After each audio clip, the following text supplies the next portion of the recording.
Children, we are going to learn about blends. Okay? ఏవైనా రెండు లేదా అంతకంటే ఎక్కువ కాన్సనెంట్ లెటర్స్ ఏదైనా ఒక పదానికి ప్రారంభంలో కానీ చివరిలో కానీ పక్కపక్కనే వచ్చి అన్ని ధ్వనులు వినబడేలా ఉచ్చరించబడితే వాటిని బ్లెండ్స్ అని పిలుస్తాం. అయితే ఇక్కడ కొన్ని ఉదాహరణలు ఇవ్వబడ్డాయి. కాన్సనెంట్ బ్లెండ్స్ ఇన్ బిగినింగ్ అంటే ప్రారంభంలో వచ్చేటువంటి కాన్సనెంట్ బ్లెండ్స్, అలాగే కాన్సనెంట్ బ్లెండ్స్ ఇన్ ఎండింగ్ చివరిలో వచ్చేటువంటి కాన్సనెంట్ బ్లెండ్స్. అవేంటో చూద్దాం. BL blends, black, blue, blanket. ఇక్కడ రెండు కాన్సనెంట్ లెటర్స్ ఉన్నాయి, బిఎల్. ఓకే, ఈ రెండు కలిసి అన్ని ధ్వనులు వినబడేలా ఇక్కడ బ్లాక్ ఉంది, చూసారా? బిఎల్ బ్లా వస్తుందా లేదా? Blue, blanket.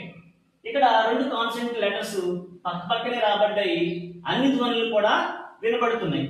బ్లా, బి అనే శబ్దం వినిపిస్తుంది, ఎల్ అనే శబ్దం కూడా వినిపిస్తుంది.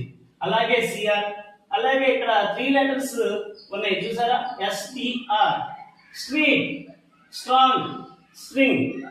ఇదే విధంగా కాన్సనెంట్ బ్లెండ్స్ ఇన్ ఎండింగ్ చివరిలో వస్తాయి. ఎన్డి అనేది కాన్సనెంట్ లెటర్స్, ఎన్ అనేది ఒక కాన్సనెంట్ లెటర్, డి అనేది ఒక కాన్సనెంట్ లెటర్.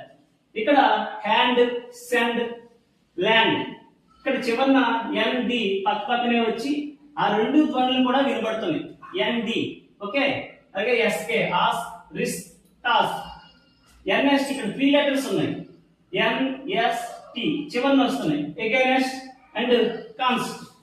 ఈ విధంగా బ్లెండ్స్ అనేవి ప్రారంభంలోను అలాగే చివరన కూడా వస్తాయి అన్నమాట. ఓకే.